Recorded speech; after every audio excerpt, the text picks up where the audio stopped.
ഇക്കലി കാലത്ത് കാണുന്ന ദോഷങ്ങൾക്കുള്ളൊരു കാരണം എന്താണെന്നും ആയതിൻ ശാന്തിക്കു മാർഗങ്ങൾ എന്തെന്നും ഭക്തൻ വിജയൻ ചോദിച്ച നേരം ഈശനും ചൊല്ലിനാൻ പണ്ടു ഗുണപൂർണമായ കൃതയുഗ കാലത്തിങ്കൽ ബ്രാഹ്മണരെല്ലാരും നിഷ്കാമന്മാരായി യജ്ഞാദി കർമ്മങ്ങൾ ചെയ്തു പോന്നു. കാമ്യഫലങ്ങൾ ഇച്ഛിക്കാതെ ബ്രാഹ്മണരെത്ര കാലം തപം ചെയ്യുമാവോ? ബ്രഹ്മാർപ്പണമായി ചെയ്യുന്ന കർമ്മികൾക്കില്ല ഫലത്തിങ്കലാശയൊട്ടും എന്നു വിദ്വാൻമാരാൽ ഘോഷിക്കുന്നുണ്ടല്ലോ. നമ്മുടെ കാര്യം പരുങ്ങലാകും. ഏതാകിലും ഞാൻ ഈ ഭൂമിയിലൊട്ടുമേ പേമാരി പെയ്യിക്കുവാൻ ഭാവമില്ല. അപ്പോൾ ഈ വിദ്വാൻമാർ സങ്കടം വർദ്ധിച്ച് നമ്മെ ഭജിക്കും മഴ കിട്ടുവാൻ. അപ്പോൾ ദേവന്മാർക്ക് അഭിമാന ശക്തികൾ വർദ്ധിക്കുമെന്നതും തർക്കമില്ല. ഇങ്ങനെയുള്ളൊരു തീരുമാനത്തോടെ ദേവേന്ദ്രൻ ഭൂമിയിൽ മേഘങ്ങളെ പേമഴ പെയ്യിക്കാൻ സമ്മതിക്കായ്കയാൽ ഭൂമി വരണ്ടു കരിഞ്ഞു മേന്മേൽ. വിജയൻ தன்னோட சந்தேகங்கள் எல்லாம் பாலசாஸ்தா கிட்ட கேட்கிறார். கலிகால தோஷங்கள் எதனால உண்டாகிறது, அதுக்கு என்னவாக்கும் ஒரு பரிகாரம் அப்படின்னு கேட்கிறார். முன்னால குணங்கள் நிறைய இருக்கிற கிருதயுக காலகட்டத்துல பிராமணாளுகள் அத்தனை பேரும் எந்தவித எதிர்பார்ப்பும் இல்லாம யஜ்ஞம் யாகம் பூஜை எல்லாம் செஞ்சுட்டு வந்தா. தேவேந்திரனுக்கு அது பொறுக்கவே முடியலை. மழை பெய்யிக்காம இருந்தா இந்த மனுஷா அத்தனை பேரும் தேவேந்திரனை பஜிப்பா. ஒரு ஆசையும் இல்லாம பிராமணா பிரம்மார்ப்பணமாயிட்டு யாகம் யஜ்ஞம் எல்லாம் செஞ்சானா அதுக்கப்புறமா தேவர்களுக்கு எந்தவித டியூட்டியும் இருக்காது. அவளுக்கு கிடைக்க வேண்டிய அந்த யஜ்ஞ பாகம் இல்லாம ஆகும். எல்லாம் பிரம்மார்ப்பணம் அப்படின்னு பரமாத்மாவான நாராயணனாக்கும் பிரம்மார்ப்பணமாயி அந்த பரமாத்மாவான நாராயணனுக்காக்கும் பிரம்மார்ப்பணமாயிட்டு எல்லாம் சமர்ப்பிக்கிறது. நாராயணனான மகாவிஷ்ணுவாக்கும் ஏக தெய்வம் அந்த மகாவிஷ்ணுவுக்காக்கும் சமர்ப்பணம் பண்றா. இப்படி இது கண்டினியூ ஆச்சுன்னா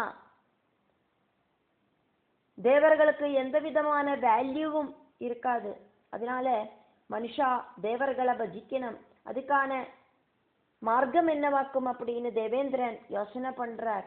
அதாக்கும் மழையை நிப்பாட்டுறதுக்கு தீர்மானம் பண்ணினது. மழை கிடைக்கிறதுக்கு அத்தனை பேரும் தேவேந்திரனை பஜிப்பான். அதுவழி தேவேந்திரனுக்கு ஒரு வேல்யூ உண்டாகும். அப்படி மழையில்லாத பூமி ஆயிட்டு இந்த பூமி மாறித்து மறுபூமி ஆயிட்டு மாறித்து. அதையாக்கும் இங்க பார்க்க முடியாது.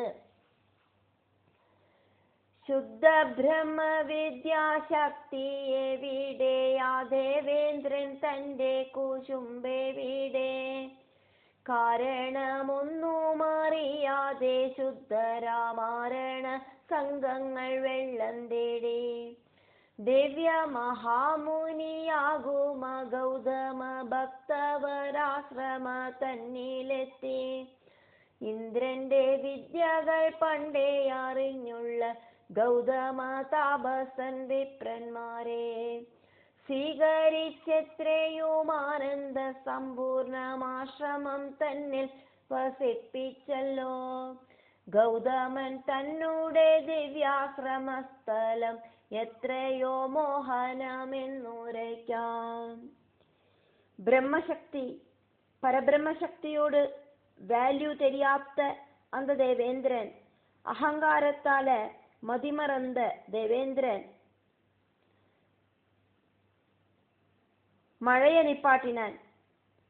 ദാഹമടിച്ച് തൊണ്ട വരണ്ട ബ്രാഹ്മണ ശ്രേഷ്ഠർകൾ ഗൗതമ മുനിയോട് പക്കത്തില് ഓടിപ്പോന. ഗൗതമ മുനി അത്തനെ പേരെയും സൽക്കാരം പണിനാർ. ദിവ്യமான ആശ്രമത്തിലെ അത്തനെ പേരെയും വസിക്ക ചൊന്നാർ.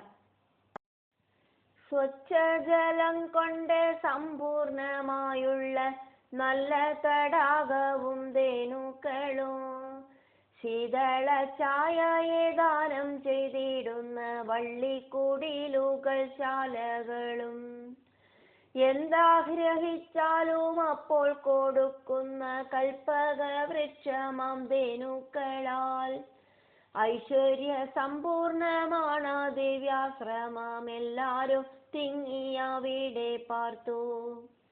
നിത്യകൃത്യങ്ങളും ഹോമവും യാഗവും കൃത്യത്തോടൊത്തു നടന്നു പോന്നു.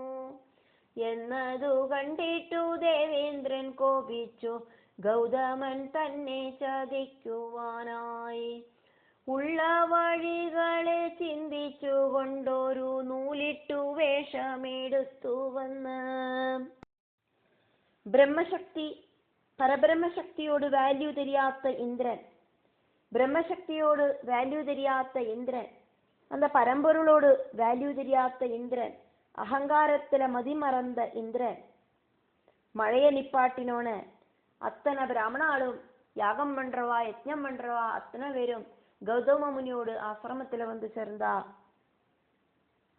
கௌதம முனியோடு ஆசிரமம் ரொம்ப மகிமை உள்ளதாக்கும். நல்ல தண்ணி இருக்கிற தடாகங்கள், நிறைய மாடுகள், மரங்கள், பூச்செடிகள், வள்ளிக்குடிலுகள், என்ன நினைச்சானாலும் கொடுக்கிற கல்பக விருட்சமான அந்த பசுக்கள், காமசுரபி மாதிரி இருக்கிற மாடுகள் அங்கே இருந்ததே. ஐஸ்வர்யமான அந்த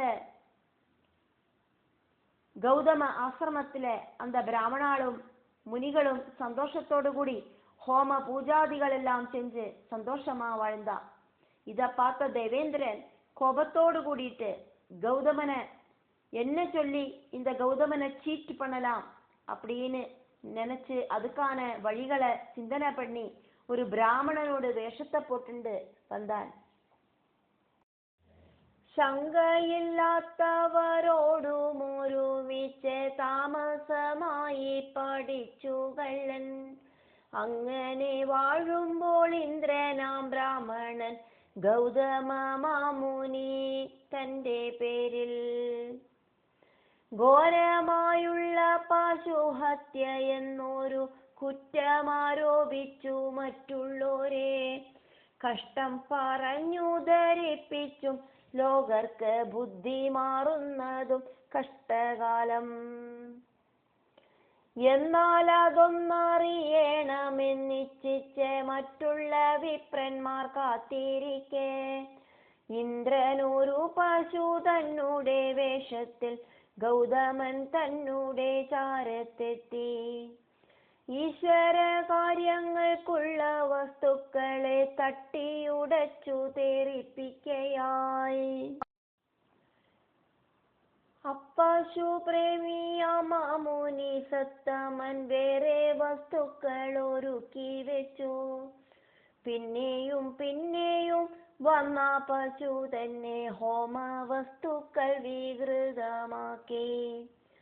ഇങ്ങനെ കണ്ടപ്പോൾ ഗൗതമൻ പയ്യനെ ചെന്നു പിടിച്ചൊന്നു തള്ളി നീക്കി.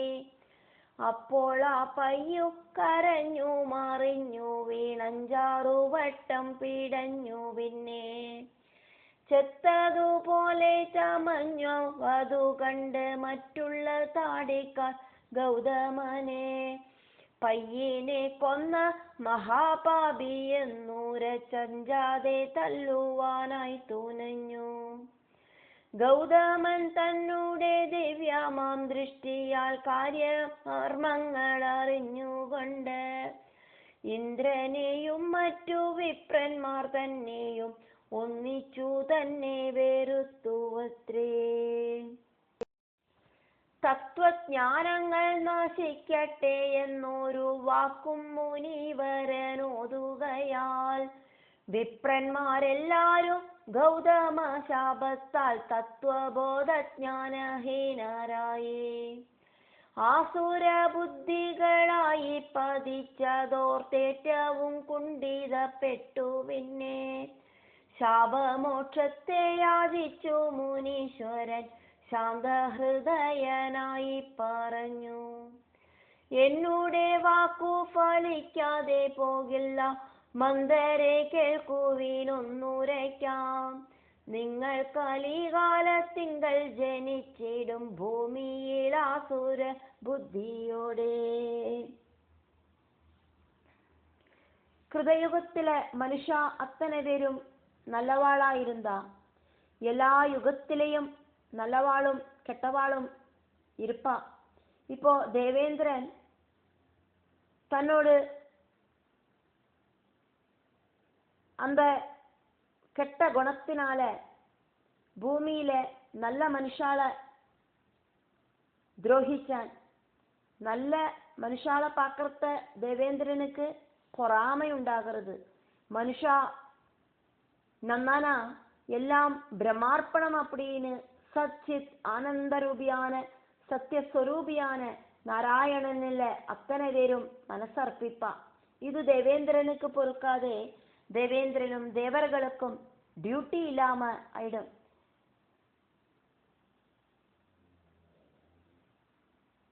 மாயை தேவர்கள் வழியா மனுஷால சிரமப்படுத்தும், மழைய நிப்பாட்டும். மனுஷா இப்படியெல்லாம் தேவேந்திரன் செஞ்சிட்டும் பயப்படலை, இந்திரனை பூஜை பண்ணலை. அவ சிருஷ்டனான கௌதம முனியோட ஆசிரமத்துல வந்து சேர்ந்தா.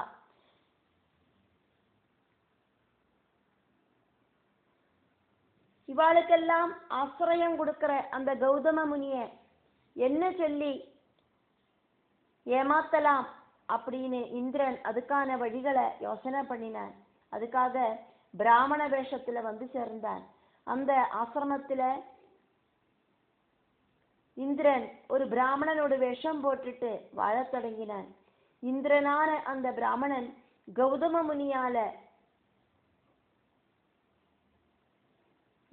முனியில பசுவை கொன்னவன் அப்படிங்கிற ஒரு பழிய சுமத்துறதுக்கு யோசனை பண்ணினான். அப்படி இந்த கௌதம முனி பசுவை கொன்னாரு அப்படின்னு சொல்லி அங்கெல்லாம் எல்லார்ட்டையும் சொல்லி பரப்பினான். அது அத்தனை பேரும் முதல்ல நம்பலை. ஒருத்தரும் இந்த விஷயத்தை நம்பாம இந்த பிராமண வேஷம் போட்டு வந்திருக்கிற இந்திரன் கிட்ட அவ அத்தனை பேரோட ஒப்பீனியனை சொன்னா. திவ்ய சிருஷ்டனான கௌதம முனி மாட கொன்னார் அப்படின்னு சொன்னா நாங்கள் நம்ப மாட்டோம். என்னவா இருந்தாலும் சரி, கண்ணால பார்க்காத ஒரு விஷயத்தை நாங்கள் நம்பவே மாட்டோம். இதா இருந்தது அவ அத்தனை பேரும் சொன்னது. கஷ்டகாலம் வர நேரத்துல இப்படி ஆராதும் நம்மளை துரோகிக்கிறதுக்கு வந்து சேருவா. எல்லாம் தெய்வ நிச்சயமாக்கும் அப்படிங்கிறத நம்ம புரிஞ்சுக்கணும். இது இந்த கதை வழியா நமக்கு கிடைக்கிற ஒரு நாலெட்ஜ் ஆக்கும். இந்திரன் அப்படிங்கிற அந்த பிராமண வேஷதாரி சொன்ன விஷயத்தை யாருமே நம்பலை. கண்ணால பார்க்காம நாங்கள் நம்ப மாட்டோம் அப்படின்னும் பிராமணா சொன்னோன்னு தேவேந்திரன் அதுக்கு என்னவாக்கும் மார்க்கம் அப்படின்னு யோசனை பண்ணினான். இந்திரன் ஒரு பசுரூபம் எடுத்துண்டு கௌதமனோடு பக்கத்துல வந்து சேர்றார்.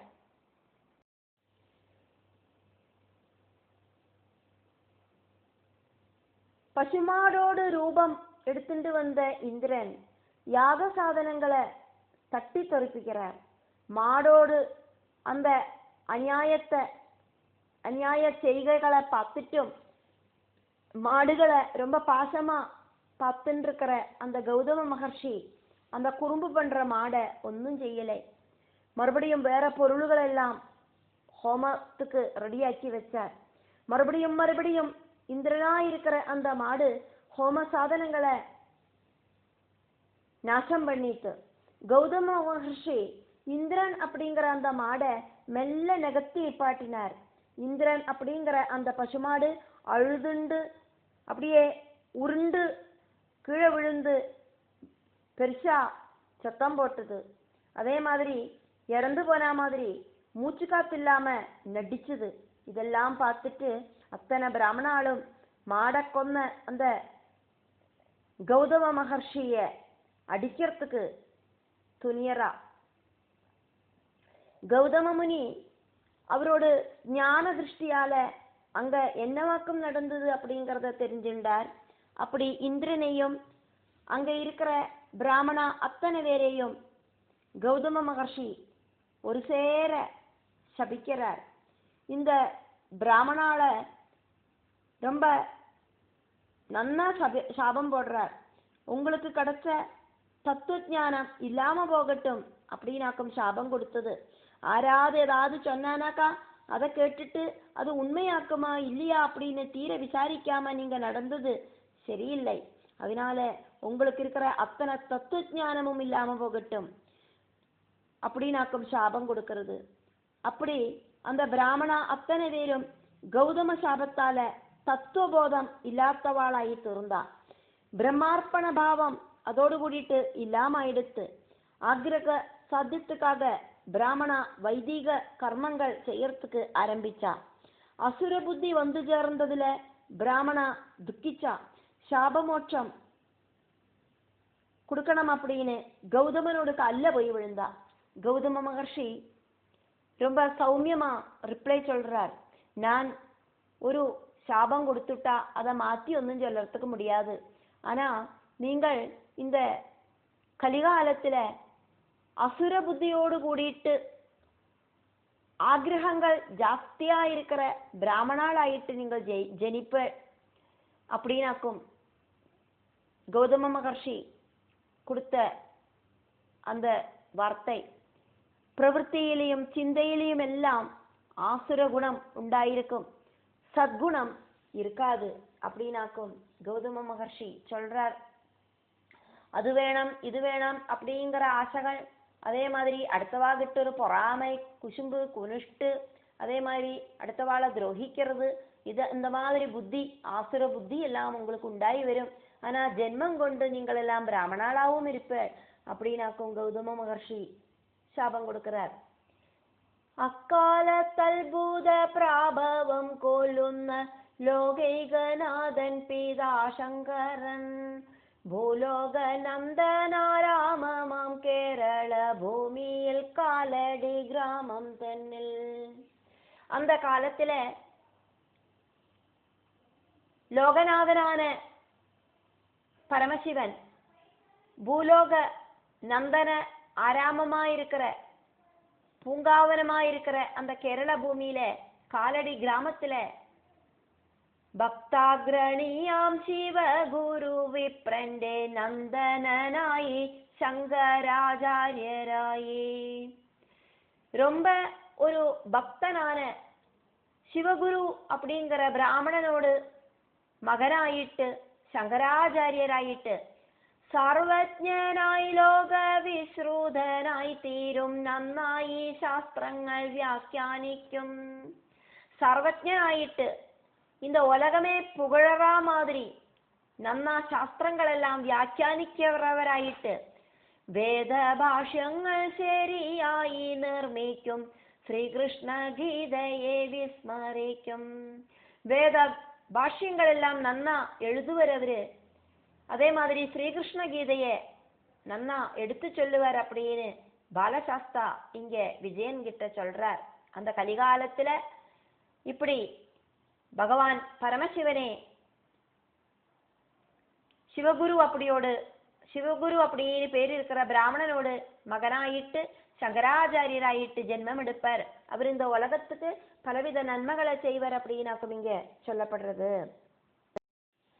ഞാനും നീയുമാണും പെണ്ണും സമസ്തവും ബ്രഹ്മാംശം എന്നു വെളിപ്പെടുത്തും. ഞാനും നീയും ആണും പെണ്ണും സമസ്തവും ഭഗവാനാക്കും ബ്രഹ്മാംശമാക്കും அப்படின்னு அவர் எடுத்து சொல்லுவார். அத்வைதம் എന്നുള്ള ശുദ്ധ സ്വരം അപ്പോൾ ലോകത്തിലെങ്ങും മുഴങ്ങി കേൾക്കും. இந்த துவைதபாவம் எல்லாம் இல்லாம ஆயிட்டு அத்வைத பாவம் இந்த உலகத்துல அத்தனை பேரும் புரிஞ்சுப்பா அப்படின்னாக்கும் பாலசாஸ்தா இங்க விஜயன் கிட்ட எடுத்து சொல்றது. துவைத பாவம் அப்படின்னு சொன்னாக்கா பகவான் வேற, அடுத்ததெல்லாம் வேற அப்படின்னு அர்த்தம். இப்ப நான் வேற, இந்த பிரபஞ்சம் வேற அப்படிங்கிற அந்த சிந்தனை, தண்ணி வேற, அதுல இருக்கிற பபிள்ஸ் வேற இருக்கிற சிந்தனை, கடல் வேற, அலை வேற அப்படிங்கிற சிந்தனை, அந்த ரெண்டு அப்படிங்கிற துவைத பாவம் இல்லாமயிட்டு இந்த மாயையும் பகவானும் ஒண்ணுதான் அப்படிங்கிற அத்வைத பாவம் உண்டாகி வரும் அப்படின்னாக்கும் இங்க എടുത്തു ചൊല്றார். ആമോദമൊന്നു നന്നായി ധരിക്കുകിൽ വർഗീയ വൈരാഗ്യം മാറിപ്പോകും. ശൈവരും വൈഷ്ണവരും കൂടി പോലും അങ്ങുണ്ടാകും വൈരാഗ്യമായതൊക്കെ.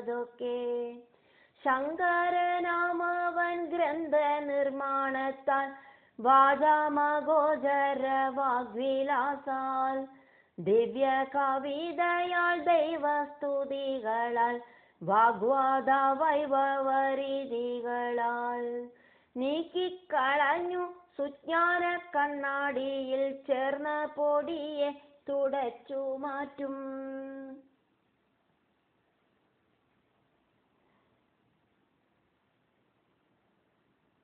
கலிகாலத்துல உங்களுக்கெல்லாம் சாபமோட்சம் கிடைக்கும் அப்படின்னாக்கும்பா அந்த கௌதம முனி பிராமணாள்கிட்ட சொன்னது. லோக குருவான ஸ்ரீ சங்கரன் பூலோக நந்தனமான கேரள பூமியில காலடி கிராமத்துல சிவகுரு அப்படிங்கிற பிராமண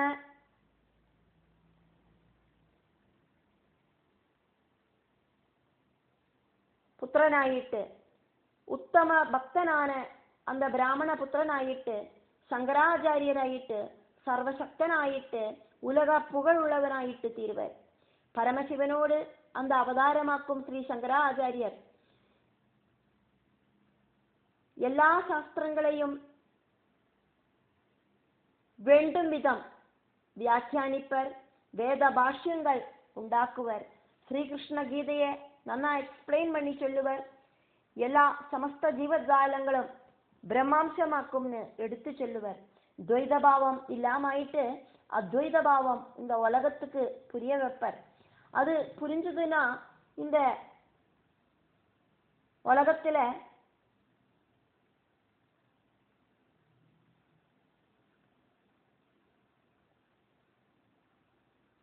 ஜனங்களுக்குள்ள பலவிதமான ஒரு சண்டை இருக்காது, ஜாதி மத வித்தியாசம் இருக்காது.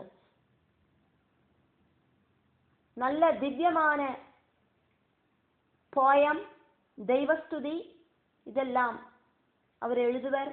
அத்வைத பிரதாரணம் செய்யற வரைக்கும் இந்த சைவ வைஷ்ணவ தர்க்கம் இருக்கும். அத்வைத பாவம் இந்த உலகத்துல அத்தனை பேருக்கும் புரிய வரத்த ஆரும் சண்டை போட்டுக்க மாட்டா. மனசாயிருக்கிற கண்ணாடியாக்கும் ஞானம். அந்த மனசு அப்படிங்கிற கண்ணாடியில அஜ்ஞானம் அப்படிங்கிற ஒரு பொடி இருக்கே, அத இந்த சங்கராச்சாரியர் இல்லாம பண்ணிடுவர், தொடச்சு களைஞ்சு விடுவர். சங்கராச்சாரியர் அவரோட ஞானத்தால இந்த அஜ்ஞானத்தை இல்லாம பண்ணிடுவர் அப்படின்னாக்கும் இங்க கௌதம முனி பிராமணா கிட்ட எடுத்து சொல்றது.